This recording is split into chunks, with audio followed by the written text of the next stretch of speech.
ورحمة الله وبركاته. الحمد لله وكفى وسلام على عباده الذين اصطفى أما بعد. الحمد لله আল্লাহ তাআলার আলিশান দরবারে কৃতজ্ঞতা প্রকাশ করছি যে মহান রব্বুল আলামিন বরকতময় সময়ে, বরকতময় দিনে, বরকতময় জায়গাতে আল্লাহ তাআলা আমাদের সকলকে একত্রিত হওয়ার তৌফিক দান করেছেন। সকলেই বলি আলহামদুলিল্লাহ। ইলমে দ্বীন শিক্ষা করার যে স্থান, এই জান্নাতের বাগানের ন্যায় এই স্থানগুলো বড় দামি জায়গা, এই জায়গা বড় দামি। এর প্রতিটা মুহূর্ত আমাদের জন্য দামি।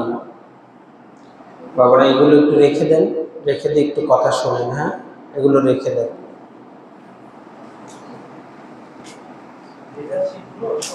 সবাই রেখে দেন, কাছে রেখে দেন।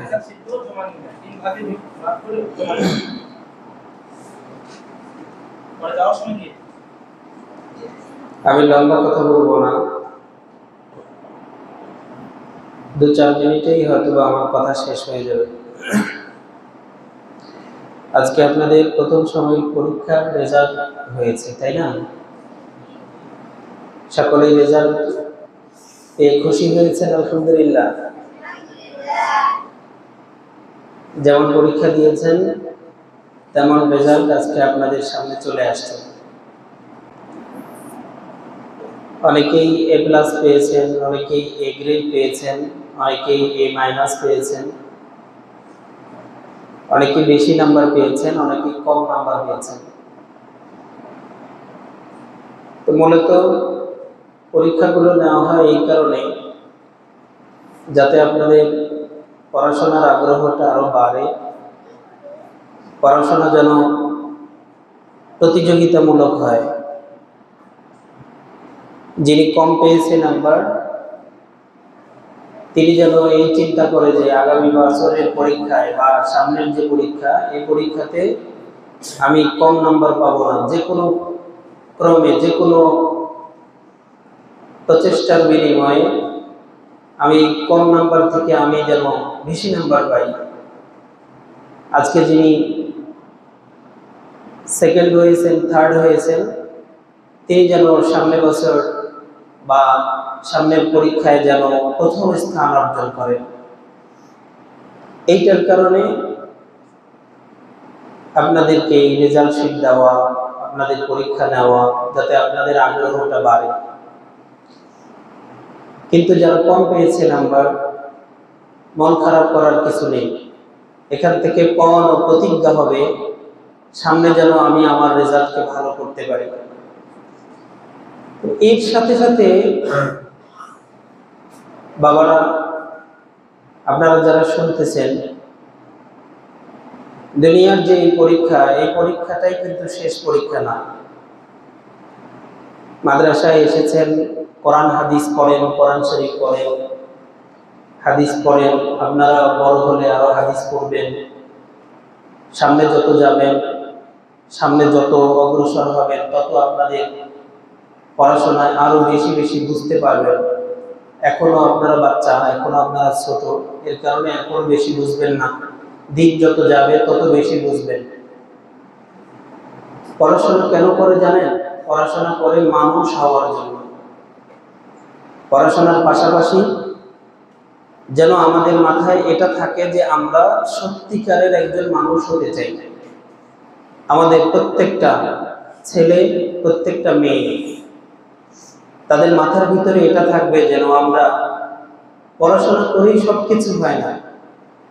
একজন অনেক ভালো আলেম হয়েছে, একজন অনেক বাংলাদেশের সমস্ত লেখাপড়া শেষ করেছে, কিন্তু সেই লোকটা, সেই মেয়েটা, সেই ছেলেটা, সেই মহিলাটা, সেই পুরুষটা, সেই নারীটা যদি সত্যিকারের মানুষ হতে না পারে, তাহলে তার কোনো মূল্য নাই, পৃথিবীতেও নাই, আল্লাহ তাআলার কাছেও নেই।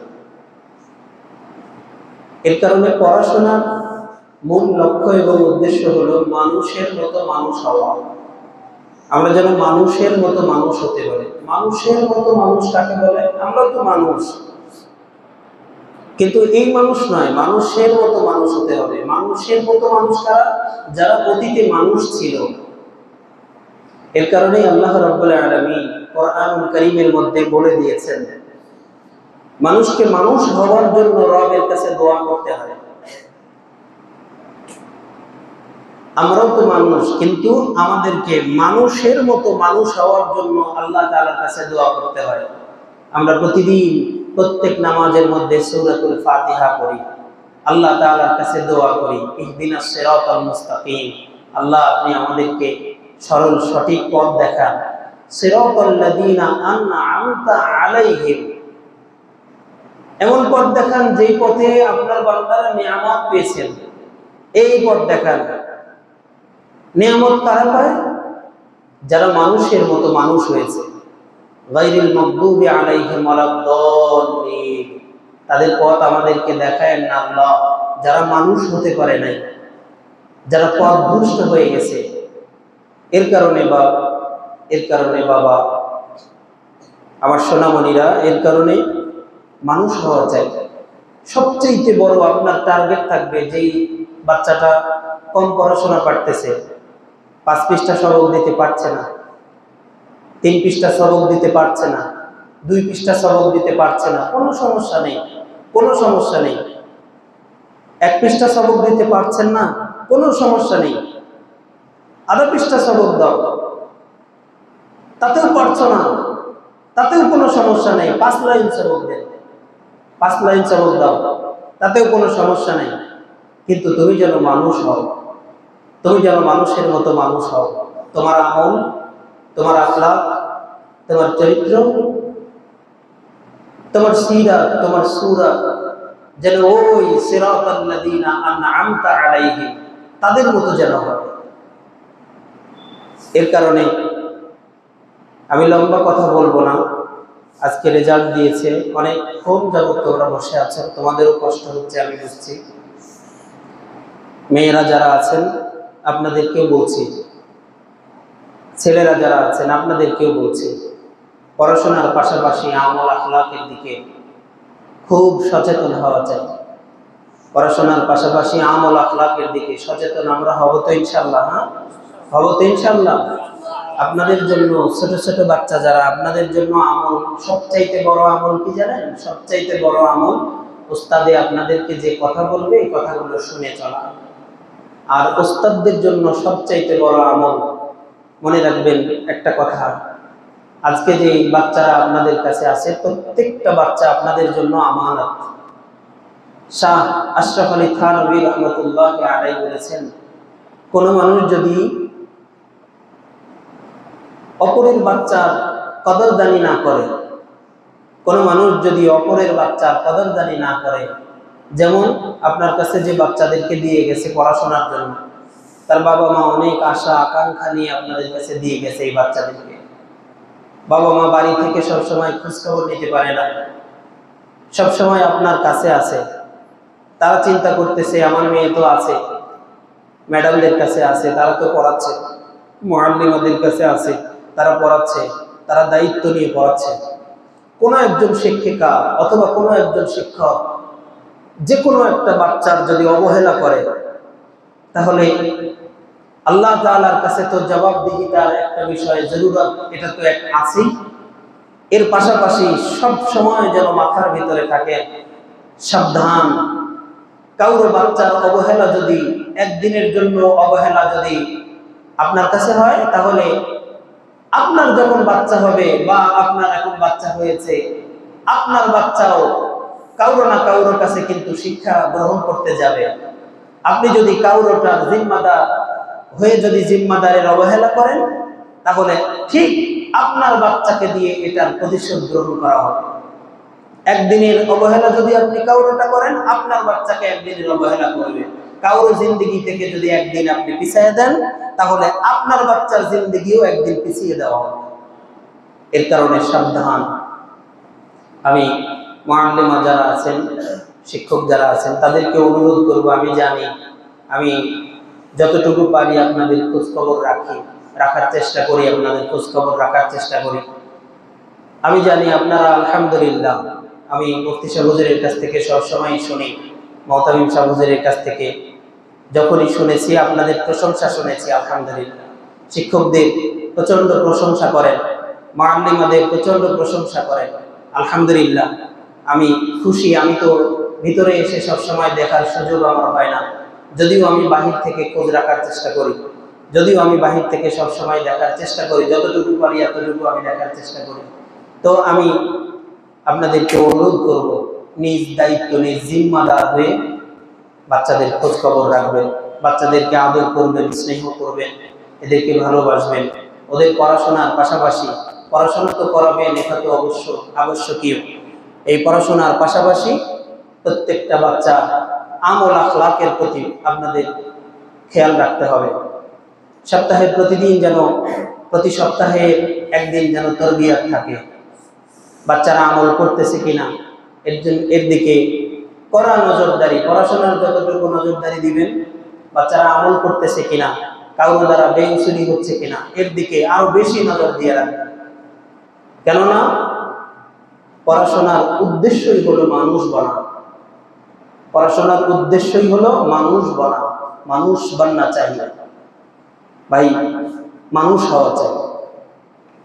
আমি আশা করব আপনারা এর দিকে সচ্চার দৃষ্টি দিয়ে সবসময়ই আপনারা খেয়াল রাখবেন। আল্লাহ তাআলা আপনাদেরকে কবুল করুন। এবার যারা প্রথম, দ্বিতীয়, তৃতীয় হয়েছেন, সামনেবার পিছনে যারা পড়ছেন তারা যেন সামনেবার প্রথম, দ্বিতীয়, তৃতীয় হয়ে যাবেন ইনশাআল্লাহ। হবো না ইনশাআল্লাহ? আল্লাহ তাআলা আপনাদেরকে কবুল করুন। আমার জন্য দোয়া চাই। আমি গত 3 তারিখে ওমরাতে গিয়েছিলাম, মক্কাতুল মুকাররমা মদিনাতুল মুনাওয়ারার সফরে ছিলাম। আরো আগেই আসার কথা ছিল, কিন্তু আমি আসতে পারি নাই। এর কারণে আপনাদের কাছে আমি ক্ষমা চাই, আফওয়ান। আর আপনাদের জন্য দোয়া করেছি। আমার মক্কাতুল মুকাররমায় মদিনাতুল মুনাওয়ারায় যে জায়গাগুলো দোয়া কবুলের জায়গা, যখনই আমার কাছে মনে হয়েছে যে এখনকার দোয়া কবুল হইতে পারে, দোয়া কবুল হওয়ার কিছু কিছু আলামত আছে, এই আলামতগুলো চেনা যায়, বোঝা যায়, জানা যায়। আমি আপনাদেরকে ভুলি না, আমি প্রায় সময় আপনাদেরকে মনে করি। যেখানে যেখানে দোয়া কবুল হওয়ার আলামত ছিল, আমার মনে হয়েছে যে এখন দোয়া করলে দোয়া কবুল হবে বা দোয়া কবুল হচ্ছে, এরকম যখনই আমার মনের ভিতরে একটা উদ্রেক হয়েছে, আমি তখনই আপনাদের জন্য দোয়া করেছি, আপনাদের মুহতামিম সাহেবের জন্য দোয়া করেছি, আপনাদের মাদ্রাসার জন্য দোয়া করেছি। আল্লাহ তাআলা এই মাদ্রাসাকে যেন দ্বীনের মারকাজ হিসেবে কবুল করে, আল্লাহ তাআলা যেন দ্বীনের জন্য এটাকে কবুল করেন, আল্লাহ তাআলা যেন জামানার শ্রেষ্ঠ এক দ্বীনী বিদ্যাপীঠ নূরে মদিনা মডেল মাদ্রাসাকে যেন কবুল করেন। সবাই বলেন আল্লাহুম্মা আমিন। আর পাশাপাশি আপনাদের জন্য দোয়া করছি, আল্লাহ তাআলা প্রত্যেকটা বাচ্চাকে যেন হাফেজ, আলেম, মুফতি, মুহাদ্দিস, হক্কানি, জান্নাতি মানুষ হিসেবে যেন কবুল করেন। প্রত্যেকটা কলিজার টুকরা মেয়েদেরকে যেন আল্লাহ তাআলা কবুল করেন, হাফেজা, আলেমা, মুহাদ্দিসা হিসেবে যেন প্রত্যেকটা বাচ্চাকে যেন আল্লাহ তাআলা কবুল করেন। সর্বোপরি দুনিয়া যেন আপনাদের আল্লাহ তাআলা সুন্দর করে দেন, আখিরাত যেন সুন্দর করে দেন। আমার জন্য দোয়া করবেন, আল্লাহ তাআলা আপনাদেরকে জান্নাতি মানুষ হিসেবে কবুল করুন। আসসালামু আলাইকুম ওয়া রাহমাতুল্লাহি ওয়া বারাকাতুহু।